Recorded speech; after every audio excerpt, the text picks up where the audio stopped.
Welcome to the ICF Global Health Crisis Reporting Forum. My name is Paul Adepoju, and I'm the community manager for this forum. And today we have a very important topic to discuss, and the importance of this topic is reflected in the broad and larger than usual number of panelists that we have today. And we'll be talking about one of the countries that have been worst hit by the COVID-19 pandemic and how it directly affects journalists and journalism in this part of the world. I'm talking about a country that currently has the second highest number of confirmed cases of COVID-19 globally and the third highest number of deaths from COVID-19 related conditions. So we're talking about India today and how journalists in this part of the world they are carrying out their activities and how their lives have been directly impacted by this pandemic. So we have four distinguished personalities with us, starting with our independent journalist Safina, and we also have a research analyst from Proto. Proto is a partner with us on this webinar. I'm talking about Cyril Sam. And we're also joined by Annie Philip, who is a member of the Network of Women in Media in India. Then we're also joined by Amrita, who is a founding editor of the Health Collective. So ladies and gentlemen, I say, how are you doing today? I'll start with Safina. How are you doing today? Hi, Paul. I'm good. Thank you so much for having me. I also want to say hi to Cyril. Cyril, how are things today? Hi. I didn't get your question. Oh, I was just greeting you. I have no question for you. And then Hi. Hani, how are you doing? Good. Thank you, Paul. Good. Okay, great. So I'd like to start with Safina, who would like to share her experience. So Safina, how have you been directly affected by the COVID-19 pandemic, and how are you going about your work as a journalist? Okay, so Paul, it's a very difficult thing to recapitulate everything what happened and how I was personally affected by the pandemic. But nevertheless, I do have to speak about it. So I was reporting and continuously from 2019 and 2020 when the pandemic actually started, and I was taking all the precautions. I was going with all the protection, and I was doing things like properly, and then I was safe. Even I was a bit reluctant at that point of a time. I used to figure out things, which story to take, which one not to take, because as an independent journalist, I at least have that kind of a that kind of availability that I could do. But in the second wave, I was like a bit much prepared, and I traveled to different parts of India, and I was reporting from Lucknow and other places. So when I completed my reporting from Lucknow, I came back to Kashmir, where actually I am, based. And I was like pretty much okay. And I was like very, very curious about protection, because I have my mother at my home, and I was very, very cynical about like she shouldn't get affected because of me. Whenever I used to come, I used to do everything possible. But what happened is like in the month of Ramadan, my maternal aunt, my mother's sister, she visited my one of my maternal uncles, her younger brother. She had no symptoms at all. She was completely doing fine. I mean, she was a chronic kidney disease patient. But as a chronic disease patient, she used to get her dialysis like thrice in a week, and every time she would get her tests done on and off.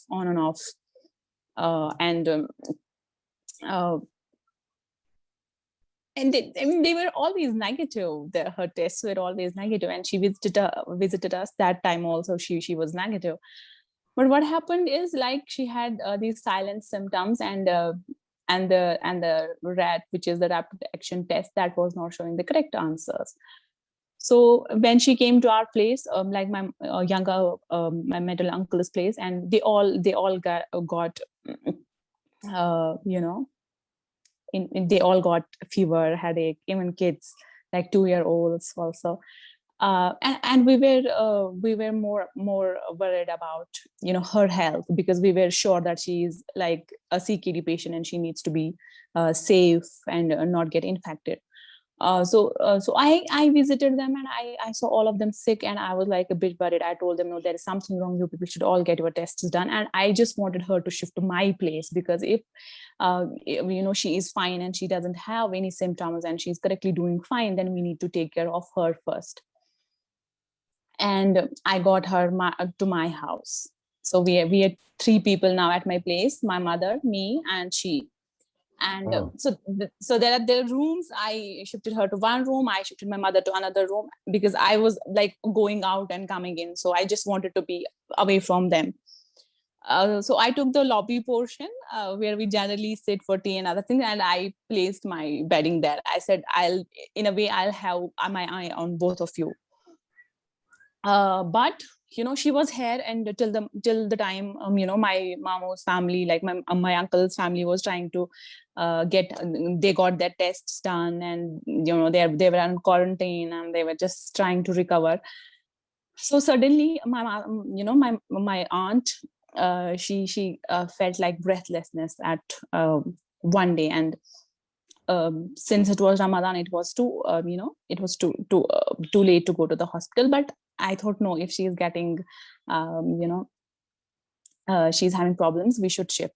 So I immediately took her to the hospital, and I told them like she's a CKD patient, and they said that if it's if it's okay, you should get her x-rays done. So I got her x-rays done, and it showed a little bit of pneumonia. But they said, if she is a CKD patient and her RAT tests are negative, and we probably think that probably she is getting, her blood levels are getting down, and this can be a cause.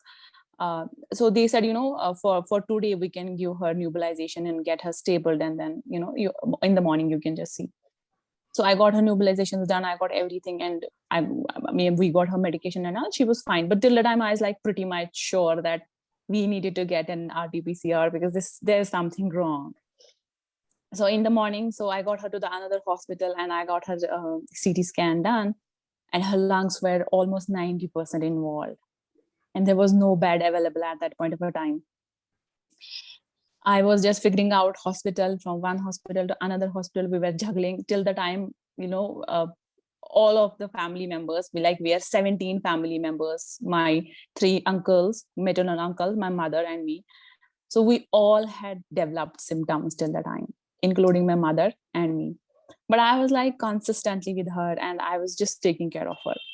So apparently she got the virus from her husband, and he had already been shifted to a hospital. So then I finally arranged a bed at one of the hospitals and got her admitted.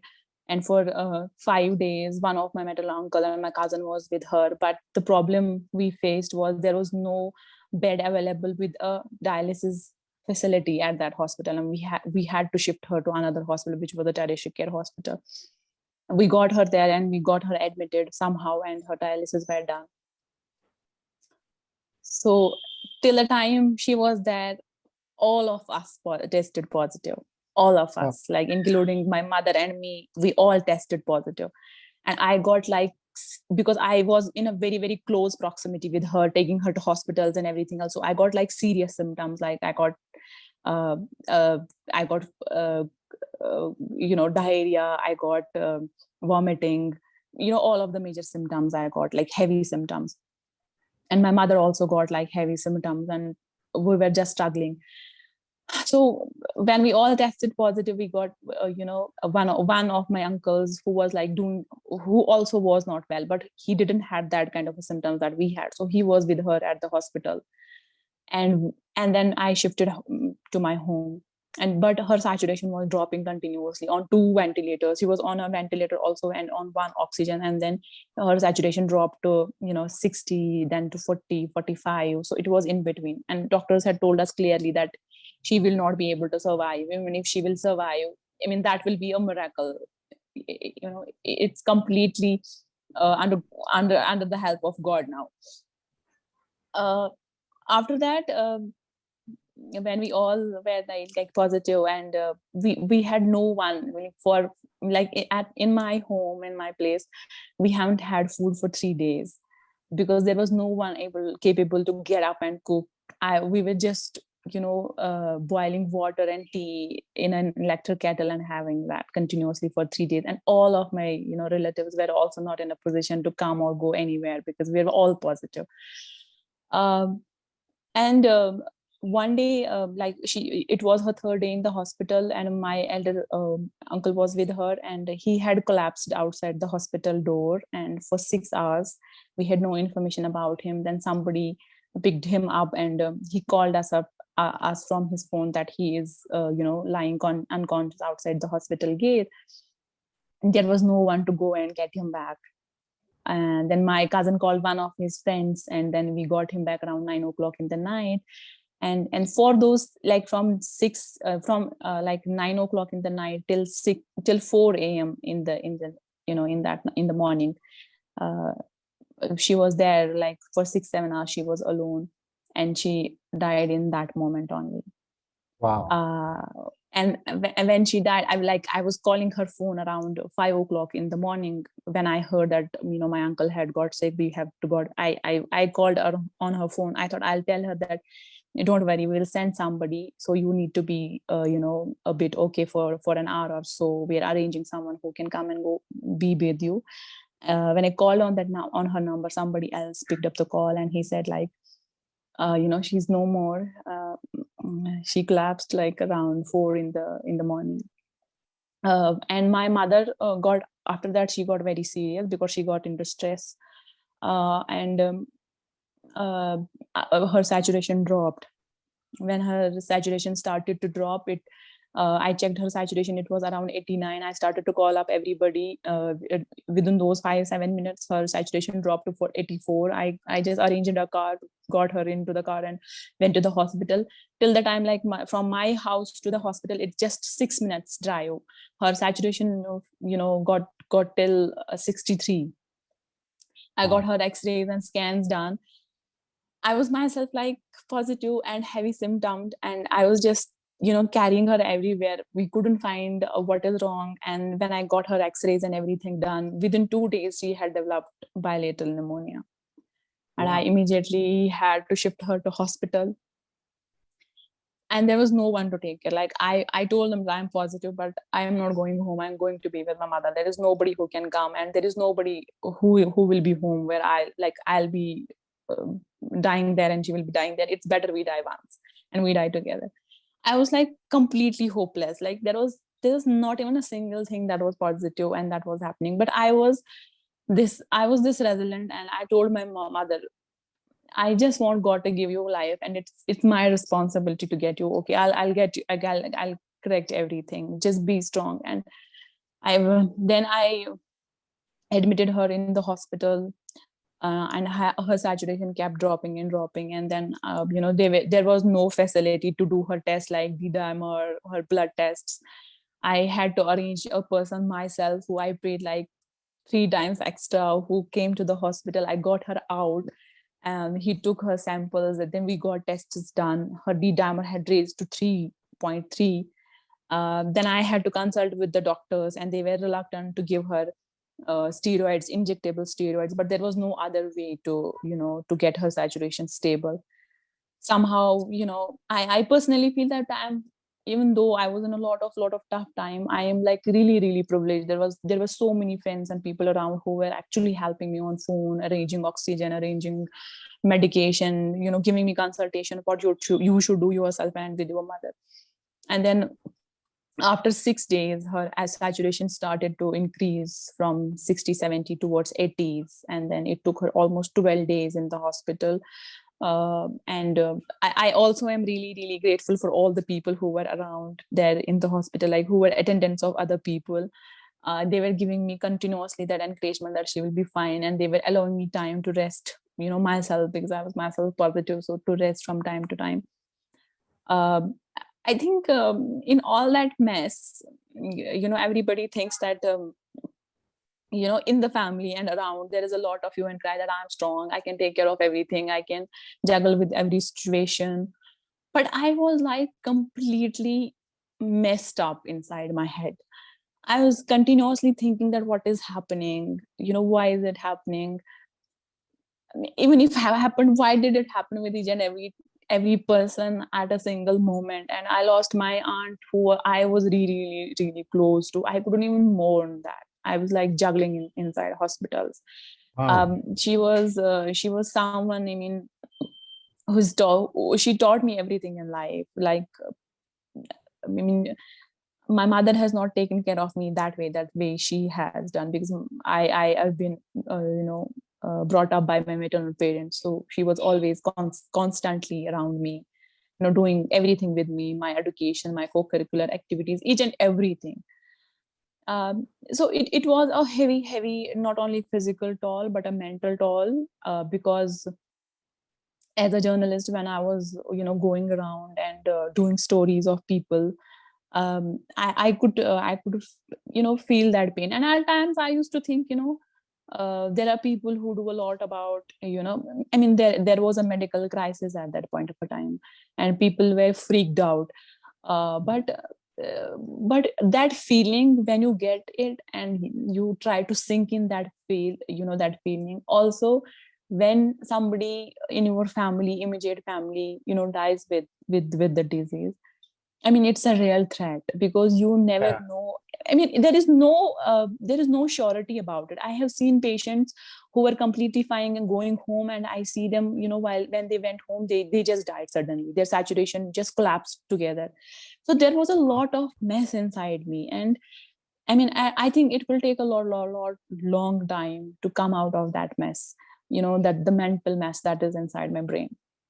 Yeah, I'm really tempted to bring in Amrita right now, but I really want Hani to give us a better understanding of how this pandemic has directly impacted journalists in India, and how the kinds of support that they've been able to get. There was a publication I read a few weeks before this webinar that talked about how many journalists were dying of COVID-19. So I'd like to have a clearer understanding. We've seen how this affected Safina personally. It's really intriguing for somebody to be caught in between that family issue, directly affected, and still having to go on to report on the pandemic. So, Hani, I would like to know how the pandemic has really impacted journalists in India. Thank you, Safina, for sharing your story, and thank you, Paul. So we at the Network of Women in Media India, we've been since mid-April actually putting together a list of journalists who've died due to COVID. So we began with the database that this Geneva-based press emblem campaign had put together. That was a list, a global list of journalists who had died. So we started from there. And since then, we've been crowdsourcing this list. And apart from the list, we've also put out a tribute to our colleagues who've died, and a statement with a set number of demands. So some of these demands include vaccination on a priority basis for journalists, flexible working conditions for them, legal protection, providing PPE kits, medical insurance, and paying attention to the health and well-being of journalists. So with this list, we've got people contributing from all over. Our network members have contributed, so have other journalists, and local media organizations have all contributed to the list. As far as possible in the list, we try to also add the photographs of these journalists so that they're not just numbers or just names. And we also try to put links to their obituaries. We've tried to also include not just journalists, but also media workers who come in support roles. So we've got, managers who've worked in media organizations for a long time, office aides, different kinds of support roles.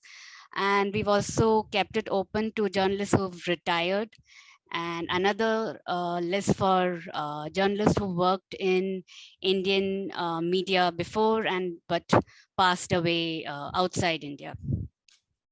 So some of the things that we came across while putting together this list, one of the media organizations in the state of Uttar Pradesh said that they want to bring out a booklet with the names and details of the journalists who died in that state.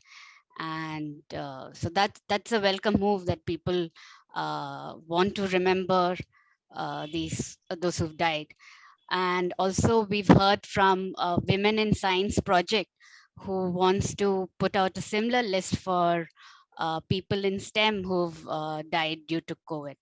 So this is important work, and this is a way to honor the memory of journalists who've died do, on the line of duty. As far as the support structure that you had asked about, Paul, on the whole, I would say that it has been lacking. But still, I'd like to just touch upon briefly upon some of the measures that some places or states have done. For example, the city of Chennai in southern India declared journalists as frontline workers as early as February and provided for their vaccination. So I think this did make quite a difference there. And some other states have followed since May onwards, who've also declared journalists as frontline workers. So this uh, helps them to be prioritized for vaccination. Another state, Odisha, has declared a health insurance scheme for journalists with the cover of 2 lakh rupees.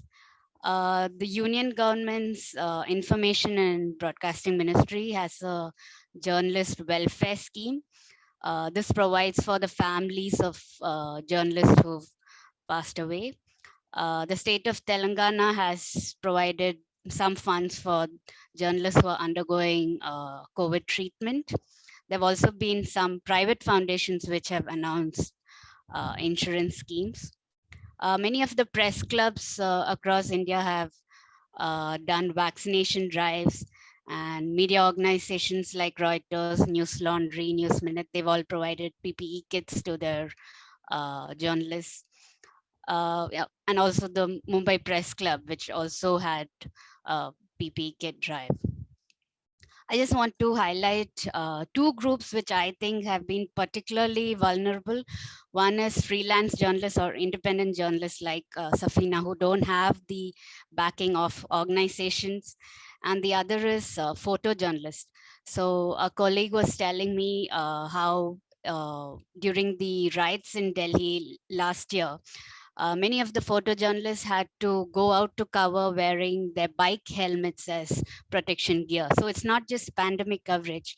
I think we need to look at this beyond, like how well equipped are our journalists, whether they are covering violence or whether they're covering the pandemic in a hospital or crematorium. So yes. Yeah, thank you very much, Hani, for that very thorough insight. And that looks at it from the individual journalist's perspective. And generally, but I would like to understand, I would like Cyril to help us shine light on how the news industry too in India has been affected by the pandemic. Do we have any insights regarding the layoffs? What mechanisms and what approaches have the news industry organizations been deploying to better adjust to the realities or to the negative impact of the pandemic? Cyril. Hi, am I audible? One. Oh, yes, very audible. Thank you. And I'm going to share my screen because I have a PPT that I want to share. You can go ahead with that. Can you do that?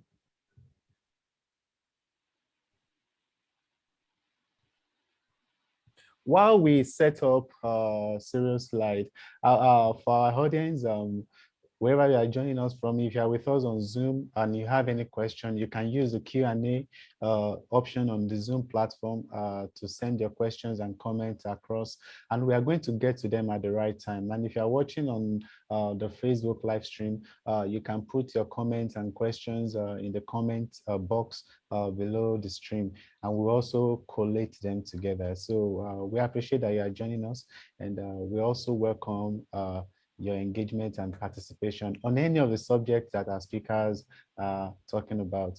Cyril, have you been able to set up your slide? I am struggling. Can I email that to you? And while it reaches you, I'll start out. Okay, you can do that. You can be giving us a quick background while you quickly mail to me, and we can continue with the presentation. While you can share insights. Cool. So let's start with. Okay, continue, please. So let's start with a little bit of a background. So I'll do without the presentation. Let's start with a little bit of background, right? So the first case of COVID in India was reported on the 27th of January 2020. And India went into a lockdown on the 25th of March 2020. This was the most stringent lockdown according to the Oxford COVID-19 government response tracker. And what it essentially did is it essentially brought mobility, supply chains, and economic activities to a grounding halt. What happened along with this is that the government put out a bunch of advisories. One is that they declared journalists as frontline workers. And the second thing that happened was two ministries, Ministry of Labor Affairs and the Ministry of Home Affairs in India, brought out two separate advisories in which they instructed businesses and employers not to deduct salaries or not to lay off employees during the period of the lockdown. Now, if you look at news organizations in India, they're primarily advertising driven. Subscriptions and circulations and everything else forms a very tiny fraction of their revenue. Again, there has been a crisis in the news industry over the past 5 decades. And if you look at layoffs and cutbacks, we have to look at it in that context, especially with regards to COVID-19. So the threat in India is not so much due to digitization as it is with regards to how fragile the logistics of the business are. There have been 3 instances of mass layoffs since 2015 in India. One was immediate in 2016, immediately following demonetization. Then there was 2017 when there was a tax reform. And then in 2018 when the whole pivot to video kind of crashed. So when I talk of fragile logistics, what I essentially mean is that, I'll give an example. So in August 2018, India abrogated the special status granted to Jammu and Kashmir in the constitution. What that essentially did is that essentially led to a drop in circulation of newspapers across North India. And the reason for that was that scrap newspaper is used for packaging and packaging of fruits especially. With the abrogation of Article 270 or the special status given to Kashmir in 2000 in the constitution, immediately following that, what happened is that Apple supply to the rest of the country kind of came to a halt because Jammu and Kashmir went into a lockdown. Now, one of the things that scrap newspaper is used for is packing of apples. Now, because there was no Apple supply, the price of scrap newspaper dropped. And because the price of scrap newspaper dropped, circulation of newspapers dropped. 2016 demonetization, it was essentially driven by an advertising crunch. News media, all forms of news media were affected. 2017, the tax reform, again, advertising crunch, news organizations across media were affected. 2018, pivot to video. Most news organizations suffered, but digital media in particular suffered really bad. Now, when we talk of what did COVID-19 do, like I said earlier, the lockdown is announced on the 24th and begins on the 25th. except beginning 23rd, we start seeing layoffs and salary cuts being announced. This was essentially, in the following days, this was essentially followed by suspension of print editions of newspapers and news magazines. If you're talking about the scale of the impact, salary cuts for journalists ranged from 66% to 15%. There were organizations that decided to cut off 66% of journalist salaries. Between 20, and most news organizations in India have, during the COVID-19 crisis, they've laid off anywhere between 20 to 30% of their journalist staff or editorial staff. Newspaper circulations in particular dropped down to 40% of the pre-pandemic level in the two largest newspaper markets, which are Bombay and Delhi. English newspapers in particular shut down nearly 50% of their editions outside of Delhi and Bombay.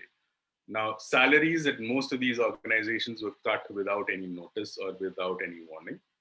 And in a majority of places, there are only a handful of places where this, what I'm going to say now, is not applicable. At most news organizations, journalists were coerced to resign at a very short notice, and they were not laid off. So they were essentially at a very short notice on a telephone call, or they were called to the office and they were said, you know what, write in your resignations right away. Or in many cases, they were all given a pre-prepared template and they were just asked to sign on it.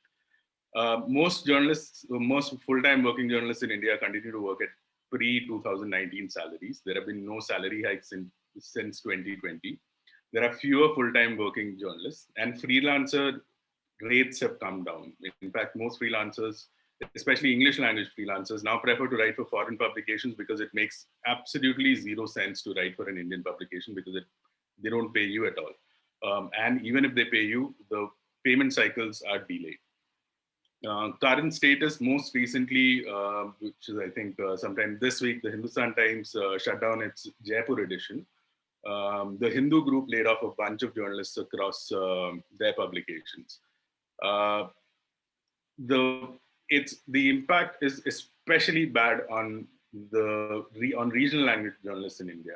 There are around 22 regional languages in India, and we have absolutely very little idea about how they are impacted. There are anecdotal evidence, there is anecdotal experiences that people have shared, stories that people have done, but in terms of data, we don't have any data on how regional language journalists are affected.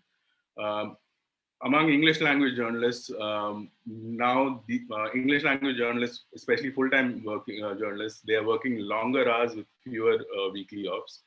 Most of their mental health is in shambles. In terms of impact on news gathering, English language newspapers are now mostly, restricted to Delhi and Bombay. Their geographical spread in terms of news coverage has come down, in terms of news gathering has come down significantly because, again, when we look at how the layoffs essentially played out, rural journalists and journalists working outside in Delhi were the first to be laid off. In terms of impact on news organizations are producing fewer stories. Newspapers are publishing fewer pages. Most news organizations are stretched for resources. There are fewer budgets for outstation reporting or any kind of enterprise reporting projects. How have journalists challenged it, or how have journalist unions kind of resisted some of these things that news organizations have done? One example is of the journalists at the Hindu in Bombay. All of them were asked, like at most other news organizations, they were asked to put in their resignations. They were not terminated. These journalists refused to put in their resignations, and when they did that, they were terminated. When they were terminated, they took the matter to the court. Early around in 2020, a bunch of journalist unions decided to approach the Supreme Court of India, challenging layoffs across news organizations, because these were in contravention of the advisories published by the Ministry of Labor and the Ministry of Home Affairs. They essentially challenged two organizations. One is the Newspaper Society of the Indian Newspaper Society and the News Broadcasters Association of India. Both these organizations in the court denied that there have been any layoffs, and they were able to do that because, like I said earlier, journalists were coerced to resign. No one was asked to no one was terminated from their service. No one was laid off. Both these cases are still being heard in the court. Journalist unions have come in support of journalists, and journalist unions have been, like Annie pointed out earlier, at a time when no news organizations was giving out any kind of protection to journalists. The Bombay Union of Journalists crowdsourced money and bought PPE kits for photojournalists and journalists who are working in the city of Bombay. Journalist unions have also been advising journalists and providing them with legal support. So yes, this is how COVID-19 has kind of affected news organizations and journalists in particular in India. Thank you very much, Cyril, for that in-depth view on how journalists have been affected by the pandemic. And it's interesting to see how it cuts across the various elements of the news industry. We are looking at the roles being played by unions, even to the newspaper publishers themselves. While I have a lot of questions on this, I think it's really, really important for us to also talk about the mental health, which is where I would like to bring Amrita on board to share insights before we throw the question and answer doors open. Amrita. Thanks so much, Paul. I think that what everyone has touched upon today, it's really important, and they're all different facets of, as we're understanding, people are dealing with, right? So Annie, to you and the team at the Network of Women in Media in India, thank you so much for paying tribute. 538 journalists have lost their lives during COVID-19. We need to remember and honor those stories. I think, from Cyril, just seeing the kind of pressure journalists are under, it's never an easy job in India. Layoffs have made it that much more stressful. And Safina, again, thank you for sharing that, because nothing really gets across as a human story, right? And you've lived through what COVID has done, the impact it's had. What we've seen, Paul and everyone watching, is that there is, in general, there's definitely a huge amount of stress. Living through the pandemic, they're being forced to report on. I think it's a welcome move that some states and cities have designated them frontline workers, because you really are on the front lines of a devastating crisis. I don't think that we see enough attention paid within organizations. And again, as you've heard pointed out, freelancers, stringers, folks working in bureaus, folks working outside the English language news ecosystem don't always have the benefit of some of the conversations that happen in the sort of English language space and in the big cities. We've heard journalists talking about many things from the beginning. One of them is that stress and fear, the fear of contracting COVID, or as Safina said, the fear of actually spreading it to your family. As reporters on the front line, there is a tangible fear that you are putting them at risk by doing your job. There is a stress of what that stigma of having COVID has not entirely been talked about a lot, but there was a lot of stigma for people who contracted COVID. You could also read some accounts where people said that, rumors of them being laid off came up while they were actually battling COVID or trying to get better or trying to recover. Families don't necessarily want everyone to know that, their relatives have actually suffered from COVID. This second wave has really hit home to a lot of people, and I think that's where another layer of complication has come in, because you're forced to, and as Cyril pointed out, the kind of pressure that you're dealing with as an industry lays off people, and the industries, there's so much competition. You're forced to work longer hours than ever, but the pressure of doing all of that without even having a moment to process the grief, where so many people have actually lost loved ones, right? So you're no longer just reporting on the story, you're living through the crisis, you're living through that devastation. You have layers and layers of grief because you haven't had time to mourn.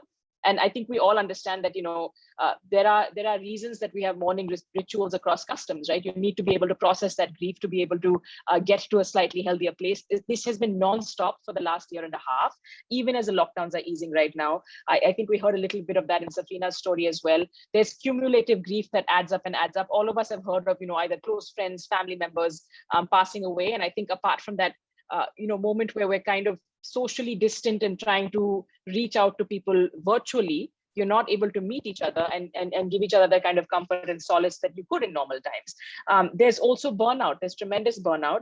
And I don't want to just keep adding to what people are dealing with, but the idea is that you're not able to take care of yourself. There's also a concept of, and I will probably pause here, that there's also a concept of secondary trauma. You're reporting on very, very grim, graphic, terrible news, and that is a reporter's job, right? I think for a moment we shouldn't forget that the reporter's job is not to do propaganda or PR. The reporter's job is to tell us what's happening. The photojournalist's job is to take those horrific shots, even if they upset us. That's the reality of what's going on. But then they are dealing with that secondary trauma. And I think, Paul, as you know, as we're having this conversation, we also realize most newsrooms, most freelance journalists, most people don't even have the vocabulary, because we're not very comfortable talking about these issues of mental health. I haven't even come to mental illness, which is also very stigmatized in India. But yeah, journalists certainly facing the brunt of many of these issues, and possibly don't realize that there are places they can go to reach out for help. At the Health Collective, we do have, we put together some resources that are available, like helplines and so on. But we get a lot of people reaching out more for personal referrals, because people also want to know that there's confidentiality, that they will be anonymous if they want to be. They often reach out for other people, even journalists I know. I think that journalists are very uncomfortable being the story, and maybe don't realize that it's okay. I mean, other people are not going to look out for you here. You have to look out for yourself. And as we keep hearing, put your oxygen mask on first. But just the way the circumstances are built up, it's harder and harder to do that. Yeah, thank you very much. And we have lots of questions already. And I think there is a question that really talks about, drives us to somewhere where I think Amrita actually ended, which is a motivation for journalists. And this question from Shalini Joshi, who is a Media Studies Department, HJU in Jaipur. The question reads, in these hard times, it is very tough for us to motivate students to take journalism courses. And media scholars and students are also facing this grim scenario. In this kind of situation, what is the motivation? How do you motivate and encourage journalists and those that are interested in journalism to continue to stay optimistic and stay positive in spite of the grim scenario? So I would like to start with Annie, and Safina can come in with what continues to be our motivation. Okay, thank you, Paul. I would probably tell journalism students to go into the field with their eyes open, to be very much prepared to know, what lies ahead. So as Cyril pointed out, job cuts and wage cuts are very much the reality of news media in India today. So if we are preparing to enter the field, be aware of all of that, maybe speak to some seniors, find out what's happening, and then maybe take an informed decision. Yeah, I'd probably just say go in with your eyes open. So Safina, what's the motivation, in spite of what you went through, that still made you continue to be excited and optimistic about your career as a journalist?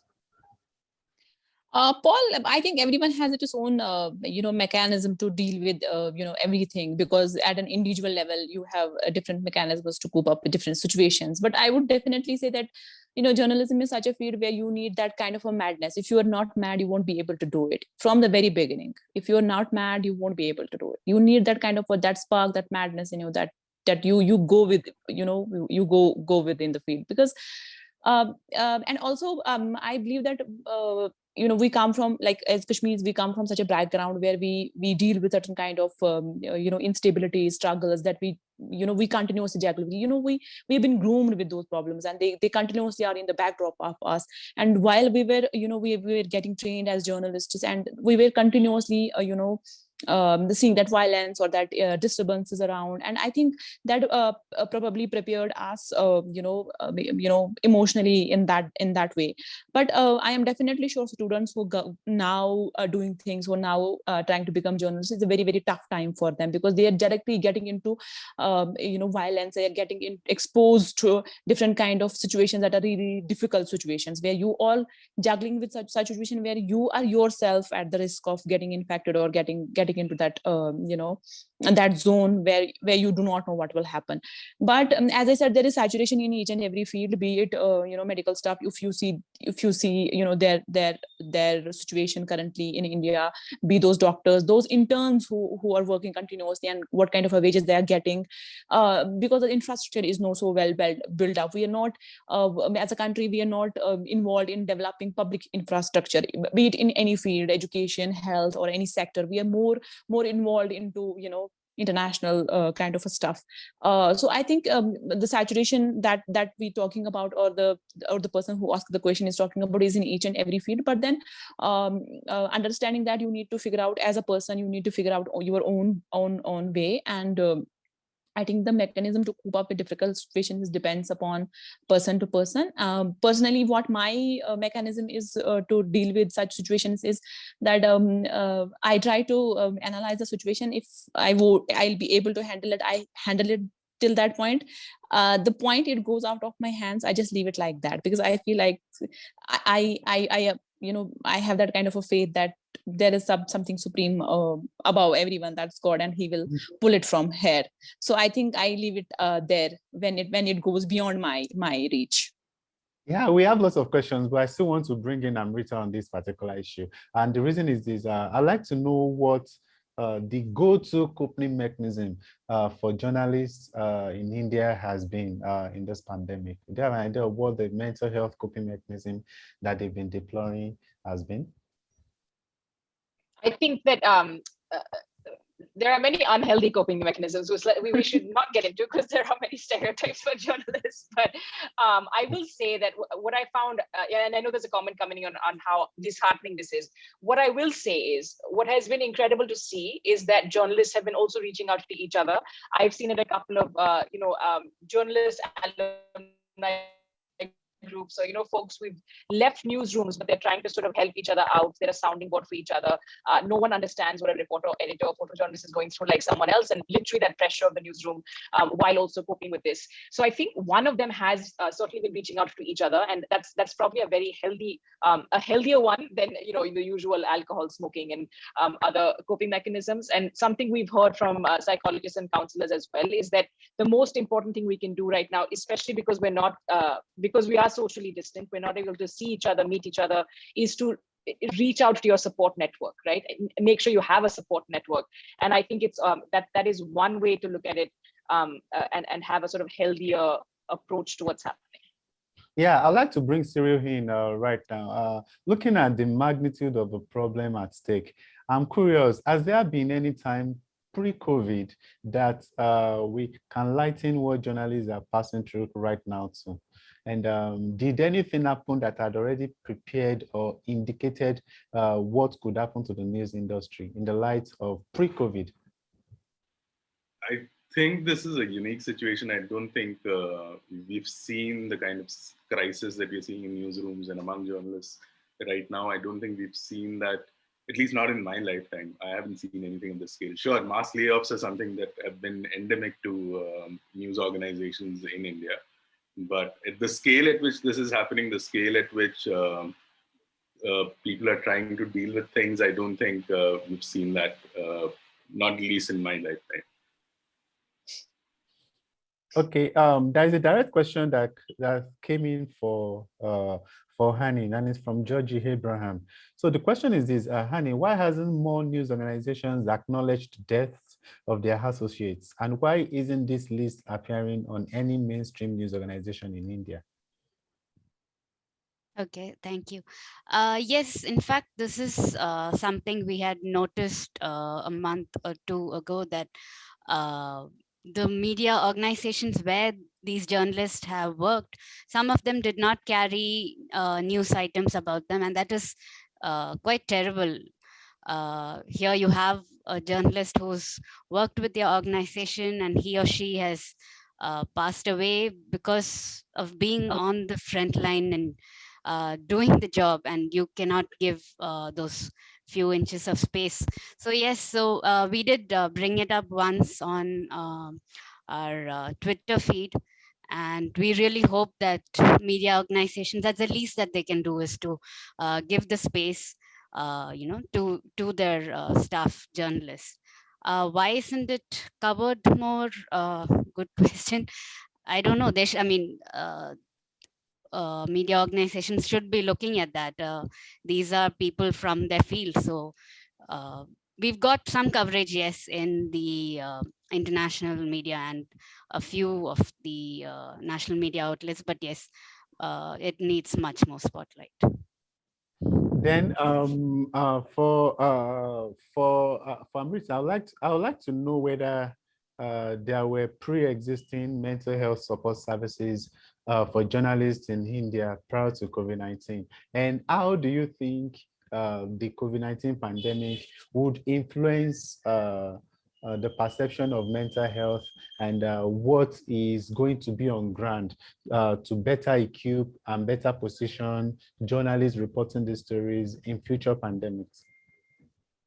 I think we've not actually had mental health support services specifically for journalists. Like even now, I don't think that's a thing. So a lot of the helplines that have been announced, there have been several organizations and stakeholders working to announce helplines specifically for frontline health workers, for example, which is a very welcome move and very much required. I haven't seen anything for journalists specifically. I think one thing we have noticed though is that, at least, you are seeing more mental health reporting, let's put it, is coming a little bit more into the mainstream. There are various reasons for this, but you can look at the pandemic and the fact that you have attendant reporting, especially if you look at the English language media, talking about things like stress, anxiety, depression. There's some reporting being done on sort of tragic uptick of suicides potentially, and that's a crisis that mental health practitioners are worried about. And there are several guidelines on how to report on suicide, including to tell people, anyone listening as well, that that there is help available. I think that you will see the fear here is that, given how the news industry has been shaken to the core, and I think what Cyril was detailing, the fact that everyone seems to, it seems to be like the onus is on the individual, right? Reporters have to learn what they need to know and go out and do their job. Editors need to learn on their own. I think the challenge here is, how do you make this more structural? So even when it comes to providing mental health resources, or even when it comes to telling your teams, hey, it's okay, take a mental health day, we are a long way away from that. So I think the problem for us now, the challenge, and for editors and news organizations, is to look at their employees and actually start saying, look, we're going to put a handbook. There are very simple things that you can put in place to protect the mental health of your employees. This is the time to start doing it. Then for Cyril, looking at the layoffs and other aspects of the negative impacts of the pandemic on journalism, are there media houses that deployed any impressive, any positive approach towards dealing with their journalists that you think is worthy of mentioning? I think this is a very difficult question. So I think the least that someone has done is not lay off people and reassure that their employees that, there are not going to be any layoffs. But salary cuts is something that is, like I said, endemic across. Everyone has had salary cuts in some form or the other, with some reason or the other. I think one of the most recent things that has happened is the Hindu, which, like I said earlier, recently laid off a whole bunch of journalists across its properties. They have announced a system where journalists can take 3 days off in a week. Which is something which is very rare, because, like I said earlier, again, that most journalists are working longer hours and with fewer weekly offs. So given that, I think this is a welcome move that the Hindu has done. But other than that, I don't think there are too many examples of news organizations coming in to support their journalists in any way.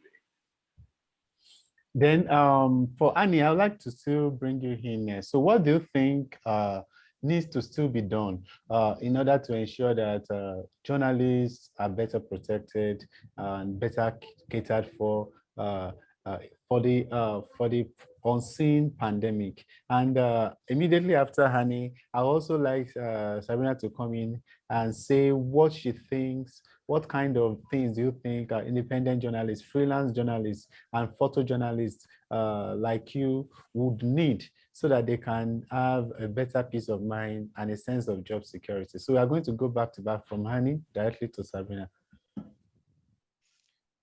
Okay, so like Amrita said about mental health, I think a very simple thing for media organizations to do would be to, offer their journalists telemedicine. So this many of the telemedicine services include the services of mental health providers. So journalists can then take a call, uh, get things in order. So I mean that would be available to them. So that could be a simple thing that they could do. And I know of organizations in other fields which have done this, which have tied up with some telemedicine operators.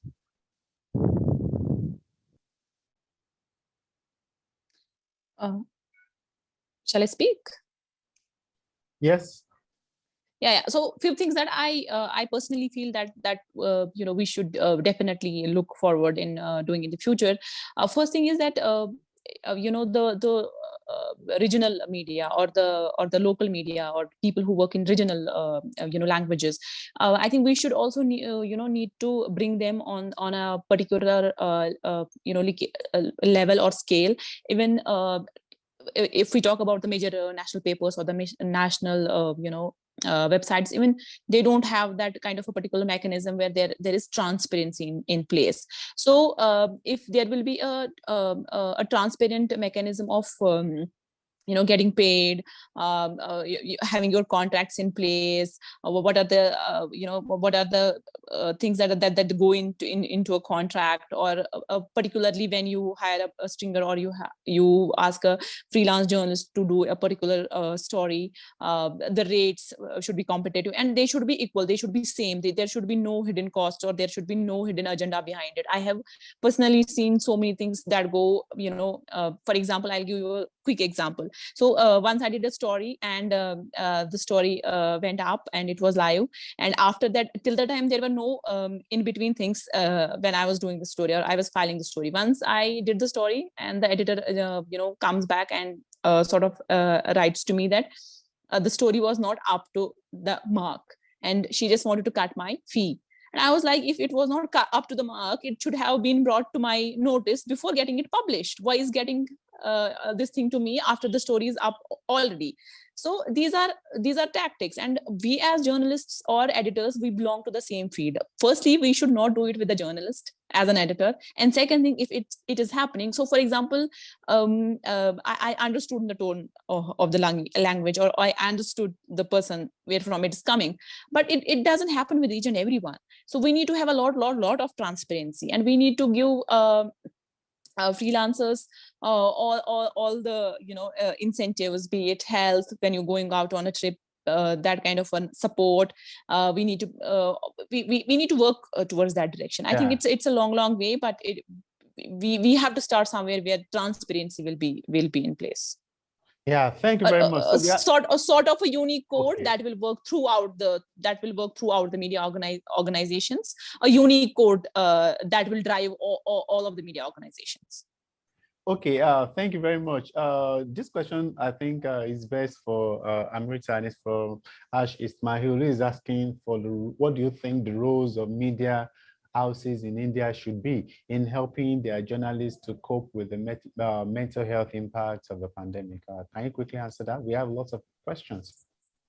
Yeah, that's a great question. I think that it's the easiest thing would be to sort of set up a mechanism where you have consulting counselors and therapists on call. The important thing is to create a safe space. And the way to do that is to kind of get out of the way, like create the mechanism for someone to be able to go to a counselor, speak to them, probably maybe even do start off with a webinar kind of situation where you have psychologists coming in and talking about common mental health issues and how to cope. It's always important to talk about the coping the coping aspect of it. But then you kind of need to get out of the way, because I think the big fear for a lot of people is, A, is it anonymous? B, are you going to use this against me when the next round of layoffs happen? And you don't want to be that. You need to be able to create that safe space by providing the infrastructure, probably reimbursing the costs through whatever health insurance mechanism you have, and then get out of the way. And I would just say finally that just taking the onus away from the individual. It is not there are so many collective responsibilities here, right? There is a psychosocial toll.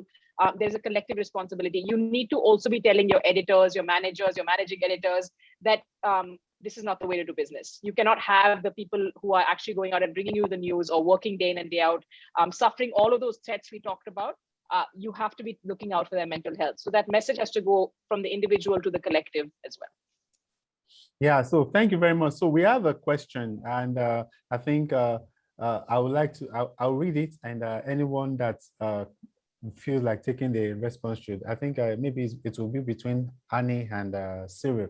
So the question is from Sayak, and it goes as, given that most of the official data available in India seems to be widely disputed and the pandemic severely curtails the journalist's ability to effectively investigate the data, how are journalists finding ways to look into the actual numbers? Cyril, will you go first? I think we'll start with Hani. I think regional language media has done a great job of reporting these numbers and trying to find what is happening. So what they essentially, so I think there are two examples that are standout examples. One is Dainik Bhaskar, which is a Hindi language newspaper, and the other is Gujarat Samachar, which is a Gujarati language newspaper. What they essentially did is they essentially sent off their journalists to crematoria and to just observe how many cremations are happening on a daily basis, and whether it tallies with the numbers that the government is putting out on a daily basis. And the variations are huge. I mean, on days when a certain district had reported one official death, there were 36 or 37 cremations that happened in that district. So again, like I said, a lot of good journalism is happening in regional language news media because they have a better spread than in English language news media, because the kind of cutoffs and the kind of layoffs that have happened there is quite crazy. So regional language media is actually standing up, and English language media is failing at what it should be doing. Annie? Yeah, so like Cyril said about how journalists have gone to the crematorium and collected these data. There's the other thing is also a lot of areas are not being covered by journalists as such. So with these layoffs, we have a whole lot of regions which are sort of like just not being covered by media of any kind. So it will take some time till we get to know the actual numbers, though we now getting post the second wave, now we are getting numbers from different states, but I think for the actual numbers and the toll, it's going to take a while. Okay, so we also have another question from Namita. It goes thus, given the layoffs in media and the general state of unemployment, how can freelance journalists organize even something as fundamental as minimum pay for articles or identity cards, which are long pending issues? If these issues cannot be sorted out now, then when? So I'll start with Sabrina. What do you think is way forward for freelance journalists to organize in India? I think freelance journalism is quite very difficult for us, specifically for those people who work with organizations and work from difficult territories like Kashmir, Himachal, and other places. I think I've been myself struggling a lot for iCards, because I at times have to go to those places where there are security issues, there are security clearances, and I, as a person, am not able to prove that I am I'm an independent journalist, and I do not represent an organization. So there are lots of issues when I go to the field face. Apart from that, there are also issues with the people. When you go to some territories, people do feel that if they will not show you the iCard, how you will trust them, because there is always a trust deficit, and they always suspect you as agents. So I personally feel that it is a very good question, and we need to look. And I have spoken to some people, like some international organizations, like for iCards, and I think there are 2-3 few organizations that I am considering for applying one, but it's like it comes at a cost, and when you convert dollars to rupees or rupees to dollars, like it's a huge amount that I have to pay every year. But then I have to look out for an option. I think what we could do, like we have NWMI, where we have discussed this issue also a lot of times, that we should at least have something when it comes to iCards. What I personally do is and I think that it is helping me out. Whenever I work with a particular editor, I ask them for a letter, or I ask them to give me a particular iCard for a particular period of time. So they give me, if it's a big story, and if the story requires a lot of security clearances or anything like that, or I need to visit a territory that is like where the iCard is very, very required, so I do it that way. So I, as a freelancer, have fixed out and my own ways to deal with its story. But it doesn't always work, because at times there are editors who are based somewhere else in the world, and they're not able to send it to you on time. And at times the internet doesn't work, and it's completely mess. But I think these are some of the ways that I personally feel worked out for me. And I think we definitely need something as freelancers where we could figure out our iCards. One of the very, very major issues that we face. Annie, do you want to come in too? What do you suggest? So I'm a freelance journalist too, and I think the pandemic was a big sort of wake-up call when it comes to the press card, especially because in the first lockdown, when means of transport, shut down and everything shut down, if you're out on the road, the authorities could ask you, why are you out, and you don't really have a press card to show. So like Safina said, media organizations and networks, they could take this up. This could be one thing. And even probably the press clubs, most cities have their own press clubs. They could, they could also issue passes to journalists. And as much responsibility lies with the media organization who's commissioning your story. So if your reporters going to be out traveling for your story, then yes, they should definitely be providing a press card for the duration of the reporting needed.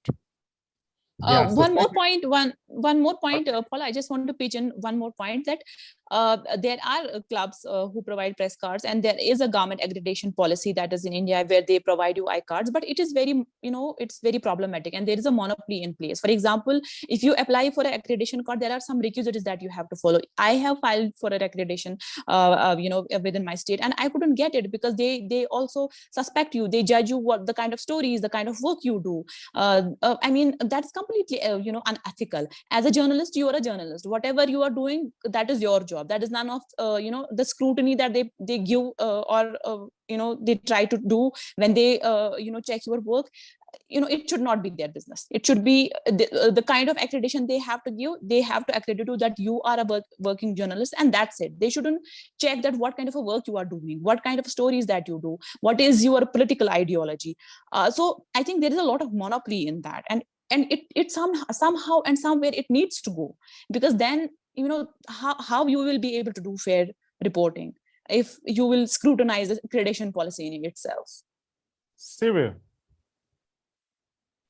Yeah, so one of the things to do is to have some kind of union structures in place, or to be, because I mean, IT employees in India they have a union. Journalists, freelance journalists don't have a union. The other thing is, and maybe Annie can speak on this, is that I think NWMI had submitted some kind of a document to publishers about taking care of freelancers, except news organizations have not responded to it. Yeah, so Okay. we have a whole charter, in fact, which covers rights of freelance journalists, and this is something that has come up quite a bit. But like Cyril said, no, the media organizations themselves have not taken up what we've listed down. So fair pay and all of these issues are covered in this charter. It's there on our website. So we are way beyond the time for this webinar, but we have a comment that I would like to read out from Samira Khan. It reads thus: the pandemic made us realize the real value of building alliances between journalists locally, regionally, nationally, and building these before a crisis, especially valuable for independent journalists who feel so alone at times. For many of us women journalists in India, the network of women in media and Henny that represents our local groups and national group have been the shared space that has bolstered spirit and sharing resources, questions, and information. Going forward, and as we wrap up, what do you think what has the pandemic exposed about journalism in India, and how do you think this can best be handled? This is the last question that I will ask everyone. So let's start with Safina. I think there is a lot of scrutiny from place to place, and it differs from state to state. If you talk about my state where I am currently based, which is Kashmir, and it is not anymore a state, it's a union territory. I think there is a lot of pressure on journalists from time to time. But when we talk about pandemic, there was a hell lot of pressure because journalists are anyways not treated really well in this part of the world. But when we saw like journalists were going out for reporting, and during the pandemic they were beaten by different security agencies. They don't consider them that they are the frontline workers, and that was one of the major issues that we faced initially. They do not understand the difference between the security forces don't understand the difference between a pandemic curfew and a curfew that are generally in the place. So whatever relaxations were for the journalists, they were not abiding by them. We see journalists were beaten, we see their cameras were broken. The stories, the kind of stories we do, they were, and in fact they were not allowed to go inside hospitals in the proper gears.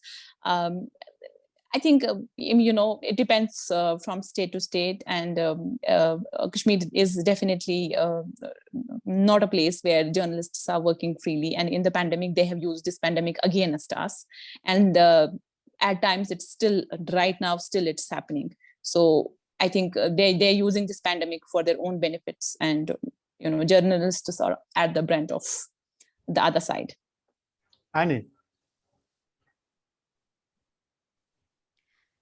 Annie, are you with us? Yes. So I think to end, despite everything, some excellent journalism has come through this pandemic, whether that's been stuff from some of the freelancers or staff journalists. And these have been stories that they've done despite all of the pressures that they've faced, and almost complete lack of support. So I think we need a fresh look on how we move forward, and what are the structures we can put in place so that journalists feel protected, and that they know that they can go out there and do a good job. Cyril, what do you think? I think two things that have been, that COVID has kind of exposed with regards to news, the relationship between news organizations and their employees is that first is that news organizations in India don't care about their employees. They are treated as dispensables. The second thing is the kind of wage gap that exists between different journalists working at different levels. That's something that has been exposed. And how can we deal with this? And this applies to even freelance journalists, is to start joining some kind of union or professional associations like the NWMI, which are going to come to your aid, not just in times of crisis, but even otherwise, which has been something that has been completely lacking among journalists in India. They need to realize that they are on their own. Their editors, their organizations are not going to stand up for them. Amrita. I think it's really exposed, just building on that, the financial insecurity that a lot of journalists have to live with, even as they're trying to bring the stories we need to hear. I hope it's underlined how essential journalism is, because unfortunately, I feel like we're only going to realize the value when it's gone, when all we have is left is propaganda and PR. But I do want to say one positive thing, and that is for the journalists who've been fighting it out day after day. Your work does matter. And what has been happening to see is where we have seen it is the solidarity, because people have been, the infrastructure crumbled. It was journalists who were trying to help each other, help their readers, help audiences out, connecting them to resources, going above and beyond. And like I said, seeing some of these alliances, and I think someone pointed it out as well, whether it was alum groups or reporters, editors, people who knew each other in different cities and states, that just gives you a little bit of hope that that solidarity will carry us through. Cyril still has something to add. Yeah, I just wanted to add that we at Proto, along with ICFJ, we are trying to put together mental health resources for journalists, and we'll put those things out very soon in the coming weeks. So yeah, that's another thing that journalists can kind of tap into. Yeah, so thank you very much for giving us that information. And to all our journalists and our panelists today, I really appreciate the time that you've set aside to be with us. But before we discuss today, I would like to notify you of the wide range of opportunities and exciting, interesting times that the ICFJ provides you with, and which is why I'd like to invite you to join the ICFJ Global Community. And if you look at the chat box, I've put up a link that takes you to a form that you're going to fill. And when you share this information with us, we can communicate latest opportunities, information about opportunities, about events, whatever we think is for the benefit of journalists. And so that is why I would encourage you, quickly click the link in the chat box, double check you to the form, fill it, and be part of our ICFJ Global Community. And so we thank our panelists. They've been resourceful, they've been extraordinary, they've been amazing, and they've helped us to have a better understanding of the crisis of the pandemic in India, especially as it affects journalists. We know the shortcomings, we know the setbacks, we know the struggles that journalists, especially independent journalists like Safina and Hani, are struggling with. And we've also had a greater understanding of what still needs to be done so that the future of journalism in India is well secure. And so this is something we do every week at the ICFJ Global Health Crisis Reporting Forum. We are actively engaging, we share information, we discuss topical issues that are for the benefit of journalists. This at 9, next week, Thursday, we'll have a special webinar too that talks about how journalists can successfully apply for reporting grants. If you are struggling to get a successful grant application, I encourage you to join us next week on this webinar. And if you are interested in accessing useful resources, including mental health information that is for your benefit, I think you should. I encourage you to check out IJNet website at www.ijnet.org. And for more information on the ICFJ community, please check us out at www.icfj.org. And you can be part of our actively engaging Facebook group by searching for the ICFJ Global Health Crisis Reporting Forum on Facebook. So once again, I want to say thank you and have a lovely day. Thank you, my speakers. And thank you. We'll see some other time. Have fun. Take care. Thanks. Thank you so Bye, much. everyone. Thank you. Thanks. Thank you. Bye. Bye.